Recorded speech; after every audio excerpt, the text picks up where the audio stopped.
With my fellow case presenters, Vinisha and Nigam, here to present the case.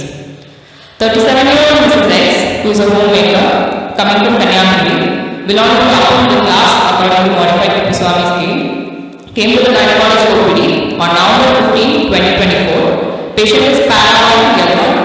She had a previous cesarean section and her last childbirth was in 2011. Patient had her LMP on November 7, 2024. Patient is non-sterilized. Chief complaint. Patient came with chief complaint of left lower abdominal pain for 1 week. History of wrestling illness. The patient was apparently normal 6 months back, after which she developed left lower abdominal pain, which is insidious in onset, continuous, non-radiating, dull aching pain, which mildly increased over the last 1 week. No aggravating factors and pain was relieved on medication. History of increased frequency of urine. History of abdominal distension after food intake. History of early satiety. No history of fever, nausea, vomiting, diarrhea or constipation. No history of urinary retention or any other urinary complaints. No history of irregular menses or heavy menstrual bleeding. No history of white discharge per vagina, dyspareunia, postcoital bleeding or mass descending per vagina. No history of weight loss and no history of infertility treatments. Moving on to the menstrual history, patient attained menarche at 14 years of age. A cycle length is of 30 days. The duration of the flow is 4 to 5 days. The number of sanitary pads she uses per day in her period is 2 to 3 pads, which are completely soaked. Patient has complaints of passage of clots, but there is no associated dysmenorrhea. Marital history. She's been married for the past 14 years. Obstetric history, as already said earlier, her parent is P1L1. She had a spontaneous conception and had an emergency LSCS done at 40 weeks in view of failed induction at Mammal Hospital, Kanyakumari in 2011. She gave birth to a female child with birth weight 2.2 kg who is alive and well. Moving on to contraceptive history, there is no history of any contraception after childbirth. Past history, patient is not a known case of diabetes mellitus, bronchial asthma, hypertension, tuberculosis, thyroid disorders, renal, cardiac or liver diseases, and there has been no history of any blood transfusions in the past. Surgical history, patient had done an LSCS in 2011 at Mammal Hospital, Kanyakumari. Family history, there has been no history of any malignancy or any other relevant illnesses in the family. Personal history, patient follows a mixed diet, her sleep habits are normal, her bowel habits are normal but she has increased frequency of urination. No history of alcohol or drug intake, no history of smoking and no history of multiple sexual partners. General examination, patient is conscious, oriented and cooperative and is examined with adequate exposure after taking consent. Patient is moderate, built and nourished, body weight 59 kg, height 160 cm, BMI 23.5 kg per meter square. No pallor, no interest, no sinuses, no clubbing, no lymphatic body, no edema. No palpable supraclavicular lymph node. Thyroid examination normal, breast examination normal. Vitals, pulse rate 95 beats per minute, blood pressure 110/70 mm mercury, respiratory rate 18 cycles per minute, temperature 98.6 degree Fahrenheit. Systemic examination, cardiovascular system, S1 S2 air, no noise. Respiratory system, non-vesicular breath sounds here, no added sounds. Central nervous system, no focal neurological deficit. After general examination, patient is asked to void urine, made to line position with both knees flexed. Abdominal examination, inspection, shape of abdomen, longitudinal wall, umbilicus, central and inverted. All organs moves equally with respiration. Phalansteal scar present. No sinuses, dilated veins, visible pulsations on abdomen. Henry orifices are intact. Palpation, abdominal soft to firm mass with well-defined borders of around 16 week size arising from the pelvis, motor order, iliac and hypogastric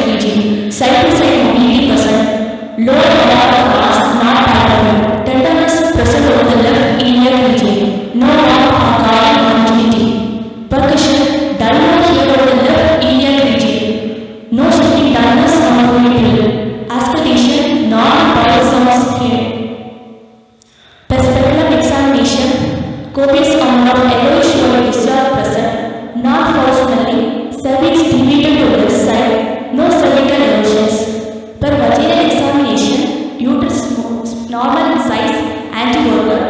Left side fornix fullness present, same mass confirmed, no fornicial or cervical motion tenderness, pouch of tenderness fullness present. On binary examination, uterine mobility not transmitted to the mass. Summary: a 37-year-old Mrs. who is a housewife belonging to upper middle class came with chief complaints of lower abdominal pain for 1 week, which was insidious, continuous, dull aching, non-radiating pain associated with increased urinary frequency, abdominal distension after food and daddy satiety. On examination, soft to firm mass with well-defined borders of around 16 week size arising from the pelvis, nodal on the left hypogastric and left iliac region, lower or not palpable, along with tenderness present over the left iliac region, pouch of Douglas fullness present. So my provisional diagnosis is ovarian tumor, probably of benign nature. So whenever before we start with the discussion, I just want to say that whenever you are presenting in the exam, you have to know how much time you are having for your case presentation and how much time you are going to get to answer. Right? You can be interrupted in between the history and the examination, but the main purpose is that you should be able to complete it. For a final year student, we want to confine for the history and examination even if you are not able to make any diagnosis or technique regarding the management. So for a long case, we generally repute 15 minutes, maximally 20 minutes. For a short case which is there, we generally repute 7 to 10 minutes. Then rest is the table viva around 10 minutes, 12 minutes. So for a long case, you have 15 minutes, which is generally for the off case. But for gynae case, also 7 to 10 minutes are there. So you should be having aim to finish your history in 5 to 7 minutes, not more than that. So that maximally you can answer the questions of the examiner. We all have a purpose to pass you. So 50% marks are gone nowhere if you have presented very nicely and history and examination. And over and above whatever you are going to answer, you are going to get. Right? So if you are not interested what discussion you are going to do, we will go back. And we are going to have history slides now. First slide. Yeah. Second slide. Is this patient admitted? Yes, ma'am. She is already. That is why you have written a mode of admission. Yes, ma'am. Okay. So patient came with the complaints of left lower abdominal pain for 1 week. Yes, ma'am. But when you are elaborating on the history, it is starting from 6 months. Yes, ma'am. Actually, the increased over.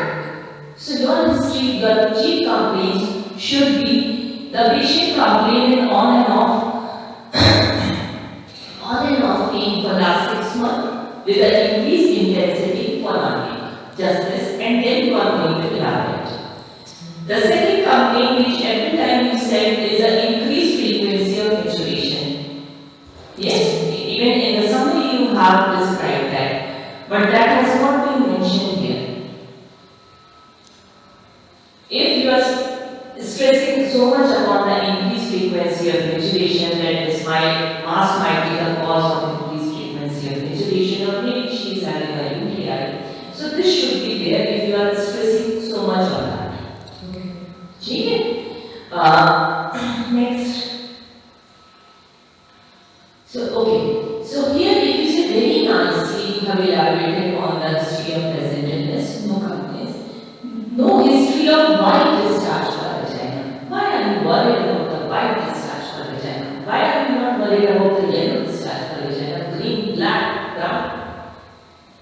So this can be written just as a discharge for vagina rather than putting up it as a white discharge. What do you mean by a white discharge? Is it abnormal? Is the discharge for vagina abnormal?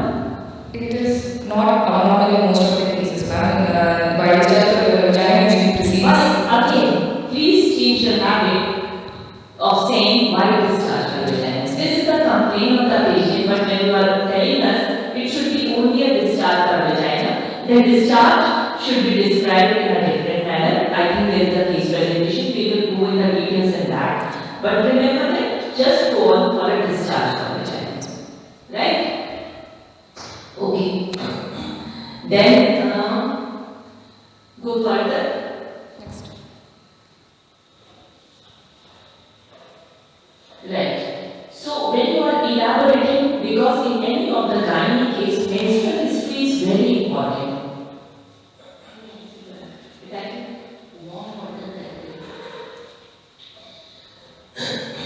So when we are elaborating on a menstrual history, what are the points which need to be mentioned? Is it necessary to mention the number of sanitary pads used? Yes, ma'am, since we are concerned about the volume of blood that the patient is using during the period, and it is quite difficult to quantify as such. When we ask the patient, it will be easier for her to say in terms of the pads she used, so we can come to a detection. Yes, that is a very good point, but you don't have to elaborate on this number of sanitary pads, because one patient can be using a fully soaked pad, other will be discarding it in a half soap, another can be on a 3/4. So the quantification to be done, and it is a subjective thing, and it is always mentioned in the terms of the patient. So average. Why do you mention the message of clots? What is the purpose of mentioning that? To rule out uterine myofibroids, ma'am. So, since it's associated with passage of clots during menstruation. Why there is a message of clots? Cervical fibroids.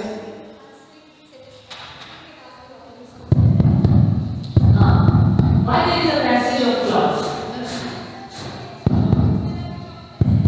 Ma'am, in cervical fibroids, there are chances of passage of clots.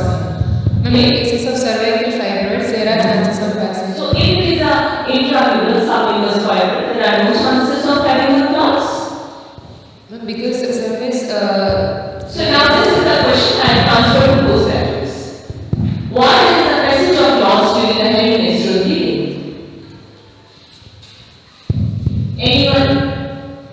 Very important question, very common question by we asked by the undergraduate as well as the postgraduate. So undergraduate should know the answer. Any of the undergraduate? I can stand. Okay, any of the undergraduate student?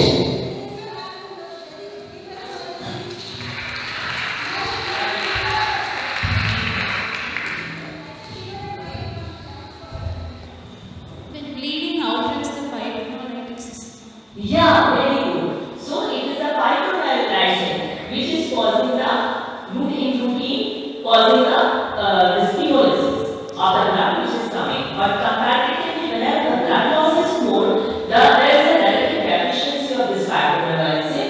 That is why the patient start passing the clots, and that is the significance. So just to tell you, this always is, I think, this presentation is also there.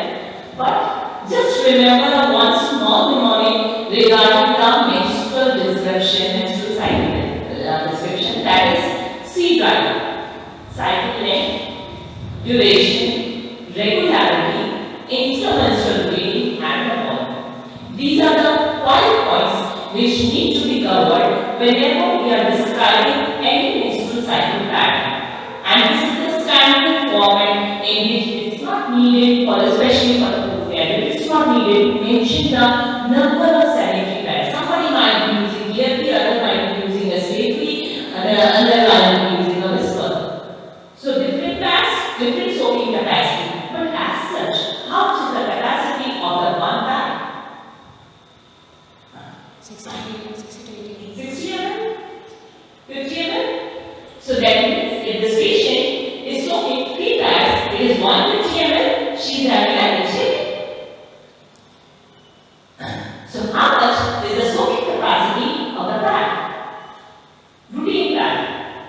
Not an Excel or all those things which are being said. Routine pad. What is the capacity? It is around 15 to 20 ml.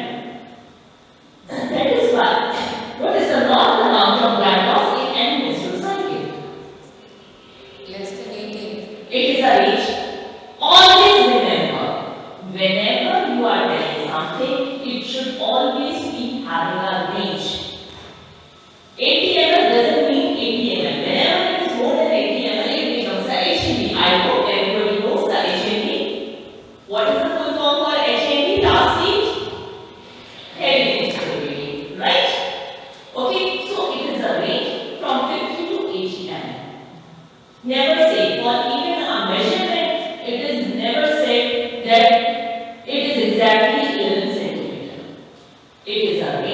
9 to 11, 11 to 12, 11 plus minus 5.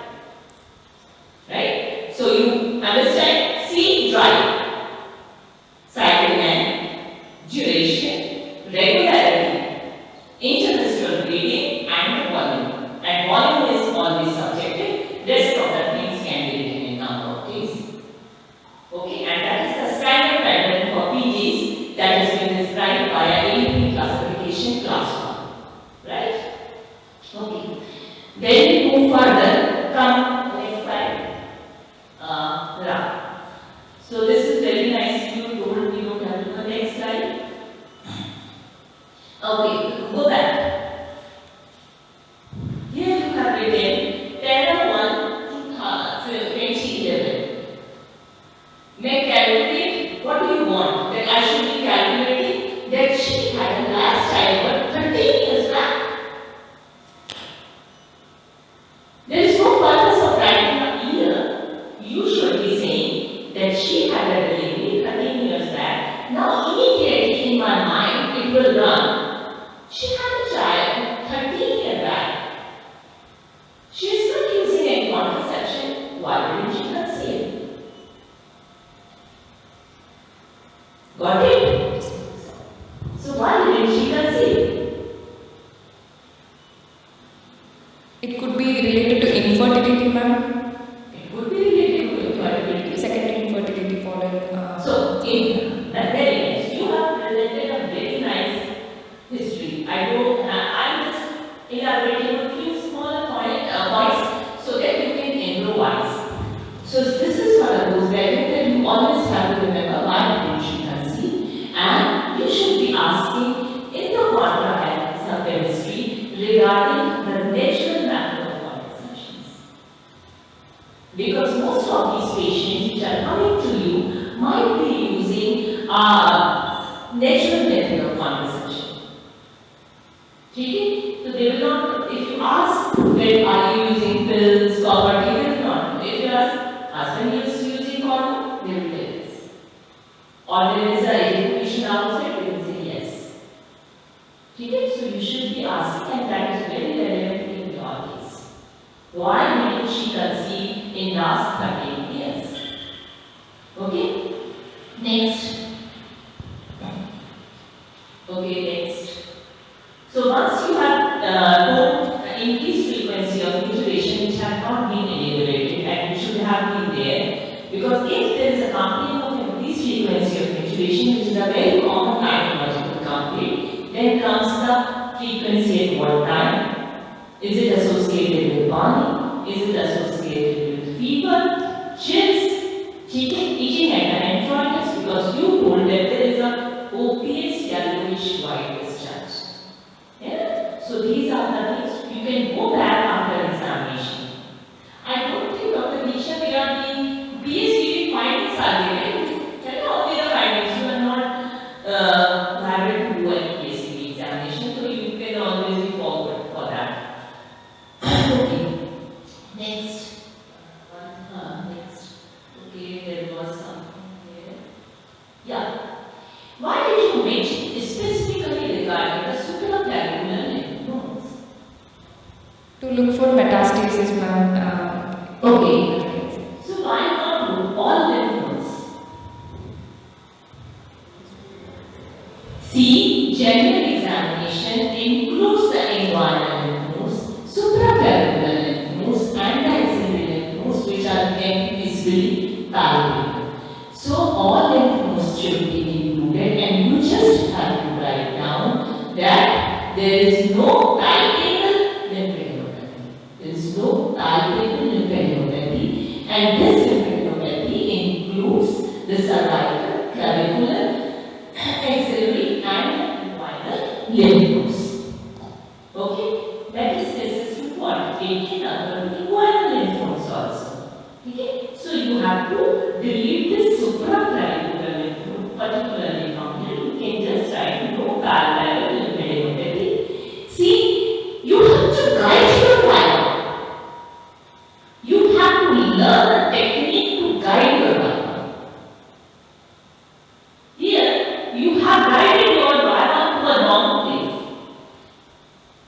If you There is no palpable lymphadenopathy for an undergraduate. Examiner will ask, what all includes? This is the plus point for you, that you know the answer. Now again, if you are getting 30 out of 50, you will get 32. Each and every answer beyond your history and examination will give you extra marks. Okay? And 50% is of practical. Okay? So you are adding up. So you have to guide your bio, and next 2 days you have to learn how to guide your bio. Something you have to push him towards the examiner so that he or she definitely asks that. Okay? Okay. Next slide. This is okay. Next. Yeah. Here, what do you mean by longitudinal movement?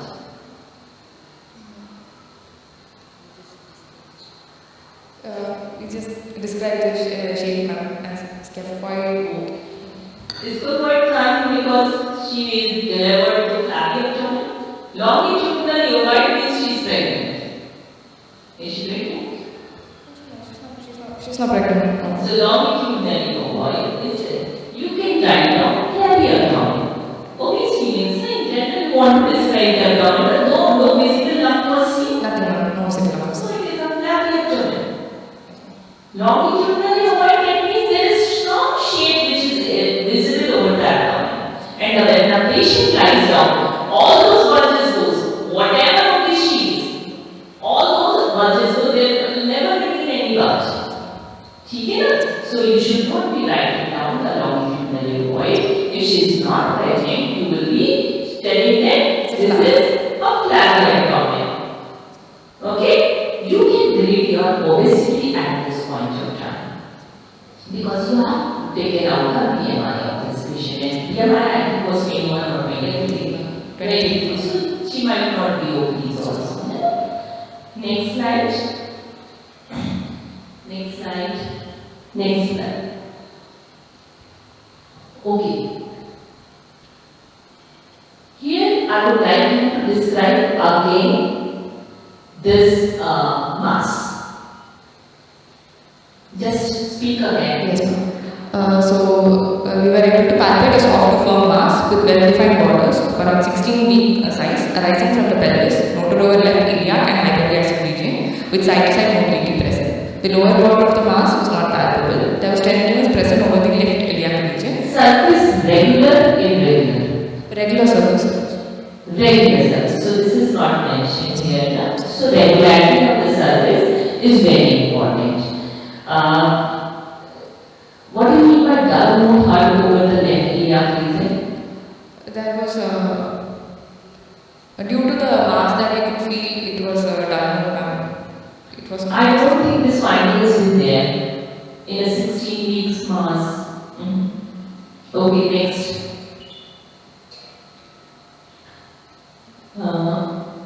Okay, regarding this chart, we will not discuss it because we already have a case presentation there. Left side full is present, same mass and okay. Now here one thing is there. So this question becomes for the PGs, not for you because these findings have been given. So nobody told that was it. It is not written here that the mass is continuous with the uterus or not. We have written uterus normal in size, introverted, left side form is full is present, same mass confirmed. So you want to say as a postgraduate that it is a separate mass? Yeah. Yeah.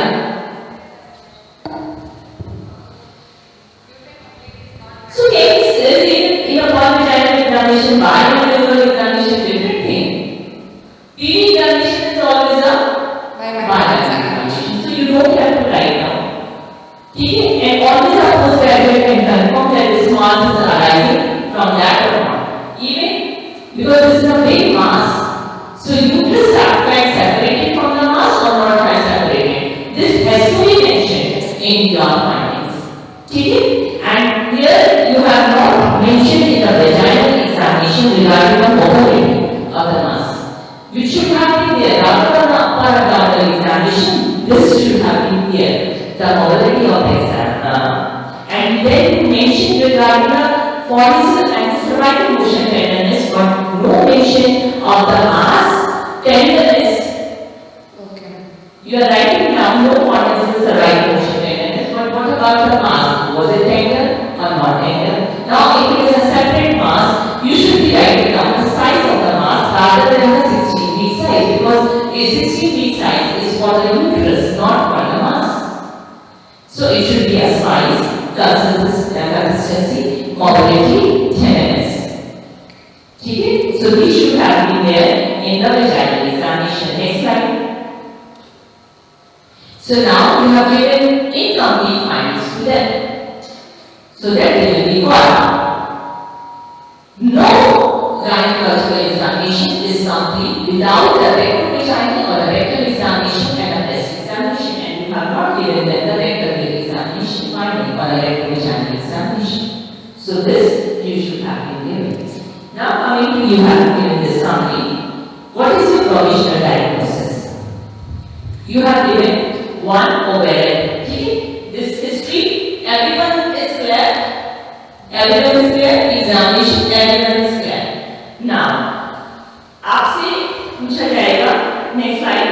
You have written the diagnosis, provisional diagnosis. Always remember, you should be writing down a differential diagnosis rather than a provisional diagnosis. And in those differential diagnoses, it should be what is the most probable diagnosis should be first. Okay? So, what is the differential diagnosis in this case? You have a mass per abdomen which is not related with any of the menstrual disorder, but there is an increased frequency of menstruation. So now, what is the differential diagnosis of your patient?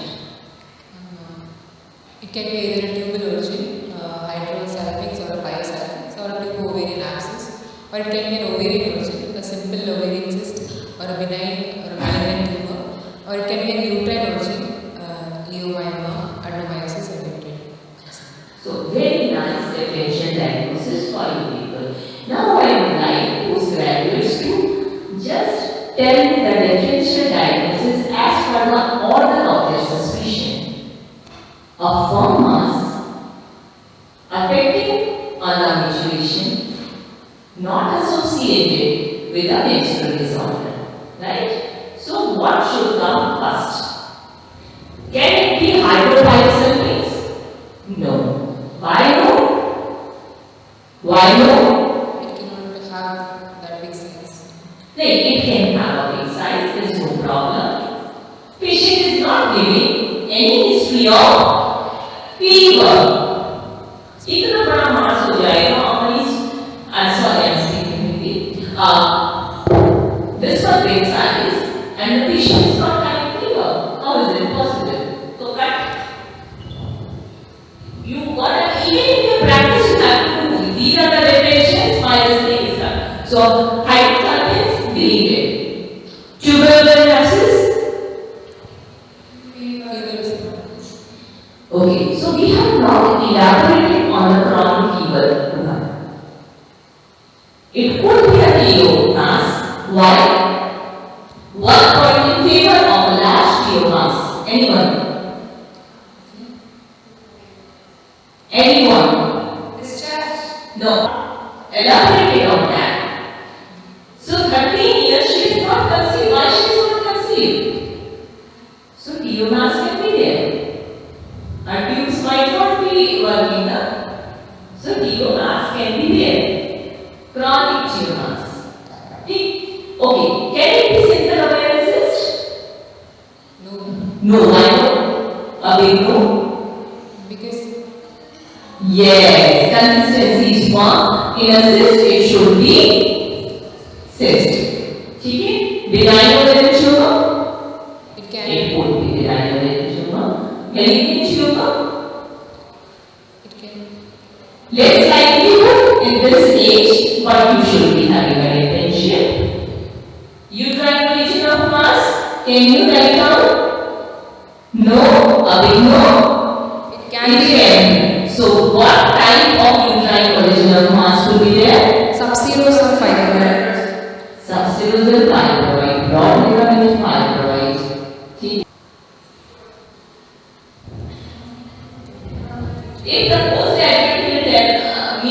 infertility, I will ask, what are the causes of infertility in the adenomyosis?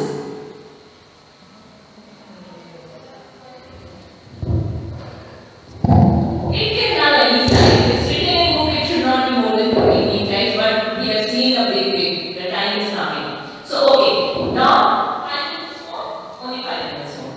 So, you have made one differential diagnosis, out of which we have calculated. What is next step? Next we move on to the investigations. Yes, tell me the investigations. So we will start. Ma'am, we did a routine investigation and all are found to be normal. And that's good. What investigations? This is the complete set. Do you need to get it over in this case? KFT in this case? So tell me the relevant investigation you are sitting in the operating, what will you get done? ma'am, ultrasound first, we will be doing an ultrasound. Ultrasound, okay. Then, so the one that you are answering, you should be answering, there will be a blood investigation and the imaging studies. Right? In this way you are going to answer. Your answer should be methodical. So there will be a blood investigations and there will be a imaging studies and others. 3 should be there. So now coming to the blood investigation, what blood investigation is specifically related to your case you would like to go as it is an medicine class? Hemoglobin and thyroid test. Why thyroid test? Why thyroid test? Tumor marker stage.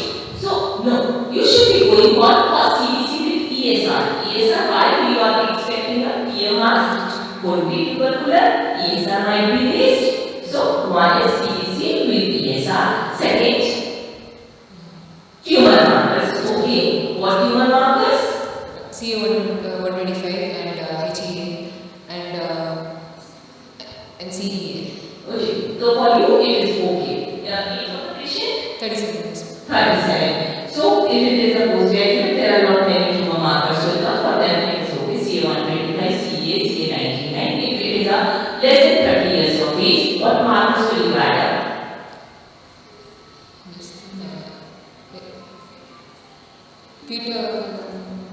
Alpha beta beta ICG, inhibin B, LDH. Okay? So you will add up to these investigations whenever you are doing an medicine class with both 30 years of age. Next, what investigation? Imaging. Doppler we Okay, good, very good. Ultrasound along with Doppler you can go. And what is scoring can be done in these cases? RMI. So for PGs, how many types of RMI scoring is there? You don't need to know this. Okay? Okay, RMI scoring, chroma scoring can be done for this patient, and there are many now because of this patient can come as MCQs for your EBG. You can use ORATs, you can use GYNAECOLOGY, IOTA scoring, simple miscalculation, adness modeling. Okay? So all these can be there. Okay? So anyways, whatever has come to you. So imaging studies, you need to know that you will first go for an ultrasound. If there is any suspicion, any problem, you will go for an MRI contrast. Nobody will ask you the management. Now tell me the management. I am not going into the details of the management. One last question, which is more common. What is the differential diagnosis of a suprapubic gland? A very common question asked, and most of the time you get a fibroid. So somebody from the undergraduate should tell me. Number 1, full bladder. Number 2, fibroids. Pregnancy. Number 3, fibroid. Number 4, are you feeling this time? Sorry. How the ovarian will come right now? You have to concentrate first on the uterine masses. So what else comes in the uterine masses? Endometrium, or Polyps. polyps. No. Endometrium. Endometriosis? No. Lochiometrium? Or? Now you come to the adnexal masses which can come in the central area. Otherwise, this is a differential diagnosis of suprapubic and this is a very common question of a theory paper in your exams. A 30-year-old living with a HMP came with his complaints of HMP and the suprapubic mass. What is your differential diagnosis? And tell the workup of the case. This is a common question for the undergraduates as a full 20 mark. Right? I think that